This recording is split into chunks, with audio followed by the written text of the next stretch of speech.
Este é o som do Domínio da Guerra da Rádio Observador e sempre com a análise do Major-General José Arno Moreira. Bom dia, olá, bem-vindo. muito bom dia a todos. Esta semana fica marcada pelo périplo diplomático de Antony Blinken no Médio Oriente e pelo aumento das tensões entre o Hezbollah e Israel e agora também pela resposta dos Estados Unidos e Reino Unido aos rebeldes Houthis. Major-General Arno Moreira, que balanço conseguimos fazer da atual situação no Médio Oriente? Esta foi uma semana realmente muito complexa, que começou com algumas perspectivas de lançamento de propostas de paz através do périplo de Antony Blinken, que falaremos mais à frente, mas que terminou também de uma forma cujo desenvolvimento, enfim, não era completamente imprevisível. Exatamente, não foi surpreendente. Sim. Ora bem, no Iémen existem cerca de 33 milhões de habitantes e cerca de um terço destes habitantes do Iémen professa o zaidismo, que é uma espécie de religião com conexões ao xiismo e, portanto, com ligações, certamente, também ao Irão. Em 2004, esta minoria Houthi, que estava sobretudo refugiada, habitava nas montanhas do norte do Iémen, entrou numa guerra declarada com a maioria sunita que governava o país. E em 2014, o sucesso das suas operações militares conduzidas contra o governo permitiu a estes Houthis conquistarem a própria capital do Iémen, Sanaa. Portanto, em 2014. Perante este avanço, houve uma reação internacional, sobretudo da Arábia Saudita, vizinho do Iémen, para quem um avanço de uma força ligada ao Irão, conectada ao Irão, era muito perigoso e resolveu intervir através de um conjunto de bombardeamentos, liderando uma coligação internacional e, portanto, esses bombardeamentos foram feitos sobre os Houthis sem grandes resultados práticos, na verdade. E em 2017, os Houthis, de repente, apareceram com um potencial de combate verdadeiramente sofisticado, porque bombardearam com um míssil balístico o aeroporto internacional de Riad. Ou seja, de repente, aquilo que era um conjunto de tribos que queria fazer a sua afirmação da sua identidade própria, de repente está armada com mísseis balísticos que permitem atingir, por um lado, a Arábia Saudita, mas depois também houve, sobre Abu Dhabi, também houve tentativa de bombardeamento com estes sistemas. Portanto, o que é que nós temos aqui? Temos aqui que, aproveitando as dissensões internas, o Irão vai conseguindo arranjar players, jogadores, que jogam o seu jogo nos vários países, desestabilizando todos os países onde existem estas minorias xiitas que podem ser acionadas pelo Irão. Bom, agora o que é que aconteceu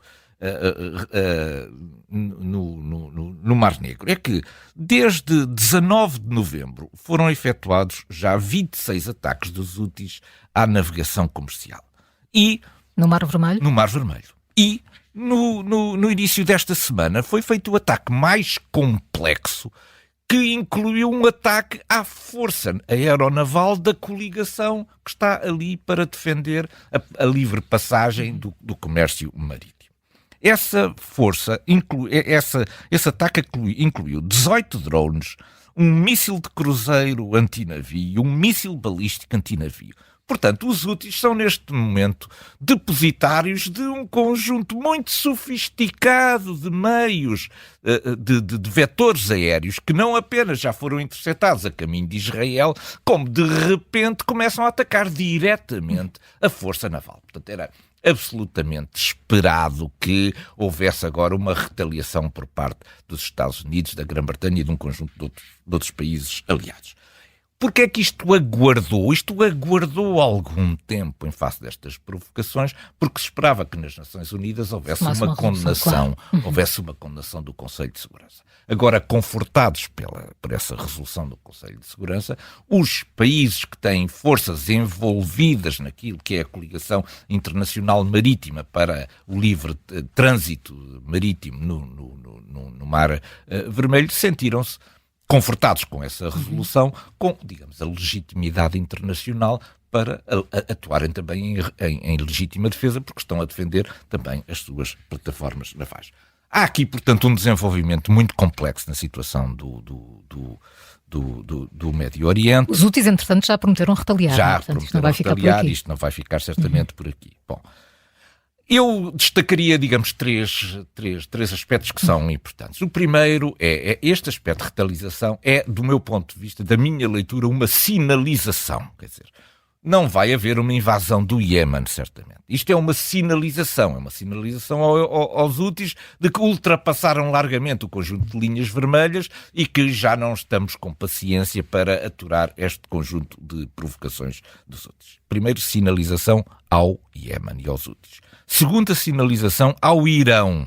Isto é, o envolvimento crescente do Irão no apoio a estes grupos começa a merecer por parte da comunidade internacional também a necessidade de alertar o Irão de que o financiamento, por um lado, mas também a exportação, sobretudo, de mísseis tecnologicamente avançados para este conjunto de proxies, que não será também tolerado pela coligação internacional. E depois há um terceiro aspecto que me parece aqui muito importante.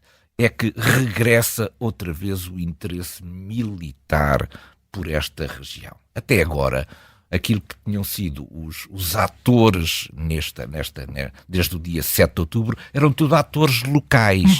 Sim, ora, ali à volta, muito ali perto. Exatamente, todos atores locais. Ora, neste momento houve a transposição deste conflito para um novo patamar com a intervenção de atores exteriores à própria região. Portanto, é um desenvolvimento muito significativo.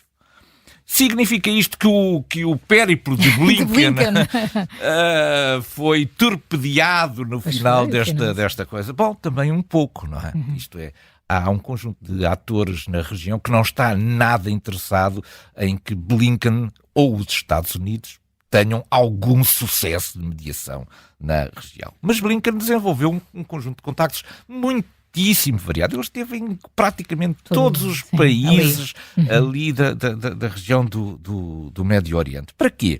Por um lado, para ouvir. Ouvir é importante. Ele tem sido uma espécie do muro das lamentações de todos aqueles países árabes que estão ali à volta. Portanto, que procuram fazer com que reconhecem que os Estados Unidos é quem tem algum poder de alavancagem sobre a modificação daquilo que podem ser os comportamentos de Israel e, portanto, as queixas são feitas a Blinken sobre isso, por um lado. Por outro lado, mostrar que os Estados Unidos continuam a ser a única potência global com capacidade de interação com praticamente todos estes atores aqui no Médio Oriente. E, em terceiro lugar, um aspecto que me parece muito importante. A guerra vai demorar tempo. Os Estados Unidos já perceberam que isto não é uma coisa que pode acabar já para a semana que vem. E, nesse sentido, a intervenção de Blinken é também para ganhar tempo. Ganhar tempo no sentido de manter os canais diplomáticos abertos enquanto a guerra está nesta fase ainda muito aguda, dando tempo a que as operações militares de Israel se possam, de alguma maneira, concluir no Sul e passarmos a um nível de envolvimento militar no Sul que seja semelhante àquele que já existe no Norte, em que houve um claro recrudescimento da intensidade das operações militares. Portanto, enfim, Blinken procura manter os canais diplomáticos abertos enquanto a guerra, enfim, conhece este seu desenvolvimento e hoje com um desenvolvimento muito acentuado porque começam a chover neste momento vetores aéreos ocidentais que até ao momento não estavam presentes neste conflito do Médio Oriente. Entretanto, o Tribunal Internacional de Justiça começou esta quinta-feira a julgar Israel pelo crime de genocídio, queixa apresentada pela África do Sul. A defesa de Israel decorre neste momento em Haia. General, que desenvolvimentos pode vir a ter este caso? Eu gostaria de abordar isto do ponto de vista substancial e do ponto de vista formal. Vamos começar talvez pela parte substancial.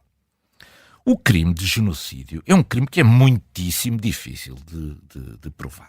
Nós entendemos por genocídio a morte deliberada de um número muito grande de pessoas que estão identificadas ou pela sua raça, ou pela sua etnia, ou pela sua religião, etc. Portanto, existe aqui sempre que há que provar que há uma intenção deliberada de acabar com uma população, um conjunto, grupo sim, de pessoas, porque elas professam ou uma religião diferente, ou são de raça diferente, ou têm uma etnia diferente, etc. E, portanto, é isto que é o crime, basicamente, de genocídio. Simplesmente.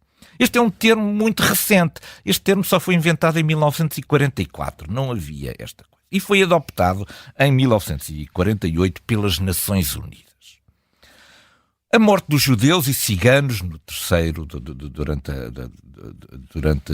o período nazi, ou mais recentemente a morte dos Tutsis pelos Hutus no Ruanda, inserem-se claramente neste âmbito. Mas é mais difícil mostrar que Israel tem um propósito deliberado de acabar com os palestinianos. Eu trago aqui algumas reflexões sobre isso. A primeira é esta. 20% da população árabe que vive, 20% da população que vive em Israel é árabe. Ora, se há um crime, se há a vontade deliberada de acabar com um povo, pois estes seriam, digamos, os primeiros a ser alvo dessa intenção deliberada, o que não parece existir.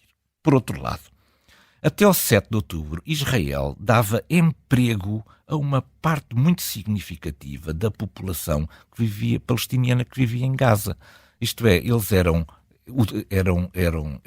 a economia de Gaza era alimentada, sobretudo, por estes empregos dos palestinianos que viviam em Israel. Portanto, não parecia haver aqui também uma intenção clara de, por um lado, acabar com os palestinianos ou sequer acabar com a economia palestiniana, porque eles eram o sustento também da economia palestiniana. E depois há esta noção de que, e agora passamos para a parte formal, de que, de repente, a África do Sul se transformou aqui no grande líder moral internacional. A África do Sul é uma extensão daquilo que é, hoje em dia, os BRICS. Era o BRIC, o BRIC foi alargado à África do Sul, passou a integrar este núcleo inicial dos BRICS e começa a transformar-se numa espécie de grande plataforma de liderança das grandes causas que interessam à Federação Russa, e, portanto, sempre que o assunto é muito complicado, envolve ataques ao Ocidente e à civilização ocidental, é a África do Sul que avança para esta visibilidade internacional. Portanto, não devemos também ser ingênuos aqui a pensar e não esquecer essas ligações. Exatamente. Não é? Pensar que isto se trata apenas aqui de valores de natureza moral. Trata-se aqui de um interesse global mais internacional em que a África do Sul é colocada à frente para esconder também um conjunto de outros interesses que estão por trás. E esta sua filiação aos BRICS está certamente na origem da grande visibilidade que a África do Sul tem hoje em dia tido, também promovida, porque promove também os interesses da Federação Russa. General, o chanceler Olaf Scholz veio esta semana deixar alguns avisos aos países europeus relativamente à necessidade de um reforço do apoio à Ucrânia. Como é que devemos interpretar estes avisos do chanceler alemão? Eu não sei se nós demos relevância suficiente àquilo que aquilo que foram as palavras de Scholz. Scholz sentiu a necessidade de dizer, meus caros, independentemente daquilo que é o apoio americano ou não, este assunto da Ucrânia é um assunto que interessa sobretudo à Europa. E a Europa não pode estar dependente daquilo que sejam os resultados das eleições americanas, por muito importantes que eles venham a ser. E nem à espera para ver se fecha ou não a torneira, não é? Exatamente. Esta semana foi uma semana importante do ponto de vista do apoio à Ucrânia, porque acabou o apoio norte-americano na prática à Ucrânia enquanto não estiver resolvida a questão no Congresso norte-americano. E, portanto, Scholz sentiu que estavam criadas as condições para ele ter uma voz que até ao momento nós não tínhamos ouvido com esta clareza. há aqui duas questões que me parecem importantes. Primeiro, ele foi muito duro para com os parceiros da União Europeia, porque ele alertou que a Alemanha sozinha não vai conseguir apoiar a Ucrânia do ponto de vista das necessidades daquilo que a Ucrânia precisa. Não obstante seja a maior contribuição, cerca de 16% da contribuição para a Ucrânia é dada pela Alemanha, ela está muitíssimo acima das contribuições dos outros parceiros da União Europeia. E Scholz chamou a atenção para isso. Atenção, que há aqui um conjunto de países muito desenvolvidos na União Europeia que não estão a contribuir à altura daquilo que seria esperado. Isto é uma voz muito crítica para o interior da União Europeia e para o conjunto de países que, apesar de serem países ricos e poderosos, estão um bocadinho a assobiar para o lado. Há países muito ricos que têm contribuições fraquíssimas em relação à Ucrânia. Portanto, este é um aspecto. Outro aspecto é o aspecto que me parece talvez mais importante, que é Scholz começa a afirmar-se como um líder alternativo à presença americana na Europa e à liderança. Isto é, se os Estados Unidos da América, por razões de natureza da mudança presidencial, se desinteressarem ou diminuírem grandemente aquilo que é o seu apoio militar à Ucrânia, alguém vai ter que assumir isto. Pois estas palavras de Scholz vêm mostrar que Scholz está disponível para poder assegurar aqui uma liderança. Não só está disponível, como já avançou com um plano. Isto é, Scholz começou a distribuir trabalho. E o primeiro trabalho é para a União Europeia, no sentido de fazer uma lista, primeiro, fazer uma lista de tudo aquilo que este ano está previsto entregar à Ucrânia, para ver se é suficiente ou não. E depois encontrar os mecanismos que permitam o aumento desse apoio para os níveis necessários à sustentação da guerra. Portanto, Scholz não apenas tem aqui uma crítica para os seus parceiros europeus, como também já tem um plano de ação para isto. Isto é uma alteração geoestratégica muito interessante que está a ocorrer na Europa. Eu acho que nós não demos suficiente atenção àquilo que foram as palavras de Scholz. Está cá o general para isso.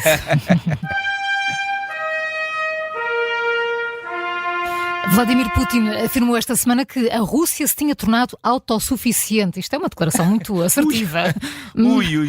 General Arno Moreira, por detrás desta cortina de fumo eleitoral esconde-se uma realidade bastante diferente. Sim, é verdade. Nós temos que olhar para esta declaração sempre dentro deste ponto de vista de que Putin está em campanha. Claro. Putin está em campanha. Para o observador menos esclarecido sobre estas coisas, para isto parece ser ótimo esta questão da autossuficiência, mas não é.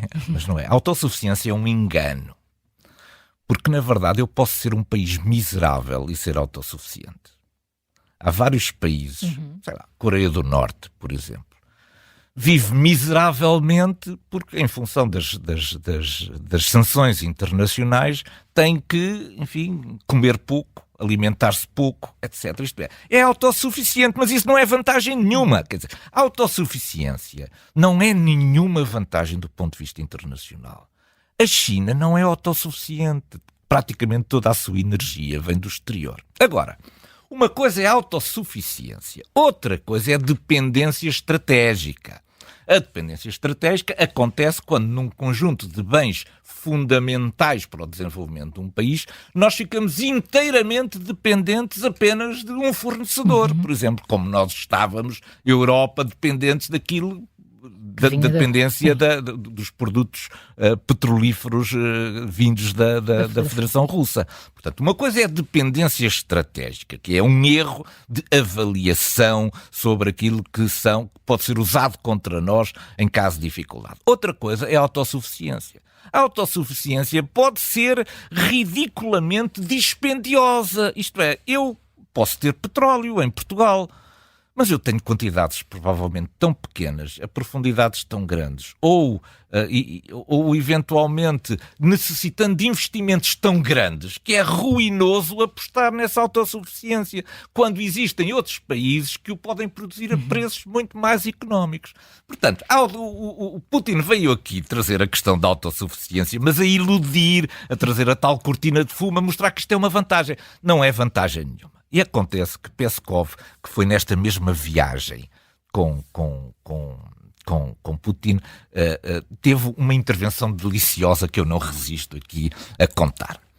Para mostrar esta questão da autossuficiência e para mostrar como a Federação Russa consegue produzir coisas extraordinárias, Putin foi levado num conjunto de jipes com rodas enormes produzidos na Federação Russa numa dessas suas campanhas pelas partes geladas da Federação Russa. E então aquilo era para mostrar que a Federação Russa consegue produzir estes jipes absolutamente extraordinários e que Putin passeou neles.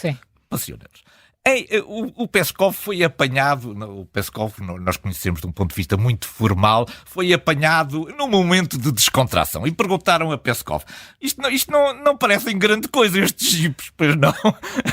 E ele disse, não, há aqui 3 coisas que realmente são importantes. Primeiro, a caixa de mudanças é horrível, funciona muito mal. O sistema de direção do automóvel é catastrófico. Isto só tem problemas.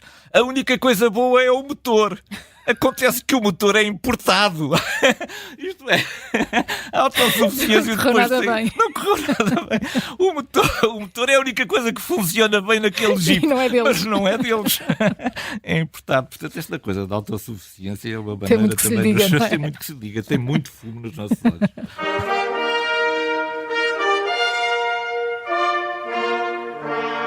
General Arnaud Morar, hoje colocamos o nosso ponto de mira nas eleições em Taiwan do próximo domingo. O que é que está em jogo? Está muito em jogo e eu julgo que nós nos vamos apercebendo de que o resultado destas eleições, afinal, pode ser tão importante como o resultado das eleições norte-americanas. Porque ele irá certamente condicionar aquilo que é a posição da China relativamente a uma eventual tomada de posição mais assertiva do ponto de vista militar relativamente a Taiwan.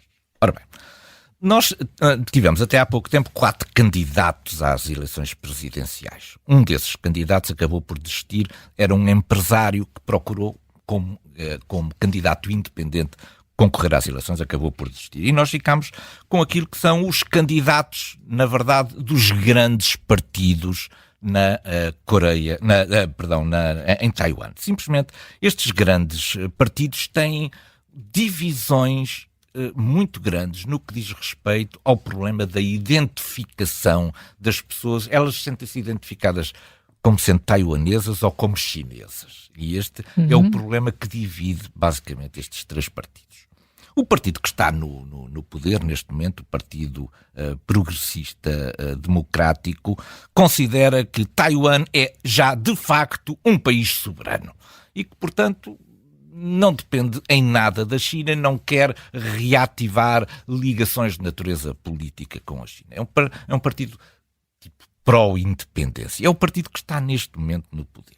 Depois há o Kuomintang, que é o partido histórico de Taiwan. Esse sim, visto com melhores olhos do ponto de vista da China, porque tem defendido uma espécie de uma aproximação, de uma reconciliação entre a China continental e Taiwan. E, portanto, este seria o candidato preferido para a China. E depois há o Partido do Povo de Taiwan, que é um partido de centro-esquerda com preocupações mais de natureza social do que de natureza política ou identitária.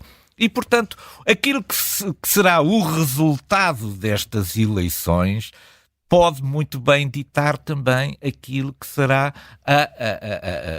a linha de ação a conduzir pela China relativamente a Taiwan. Uma vitória do Partido Progressista Democrático, que é quem vai à frente nas eleições, manteria esta linha de distanciamento entre Taiwan e a China continental.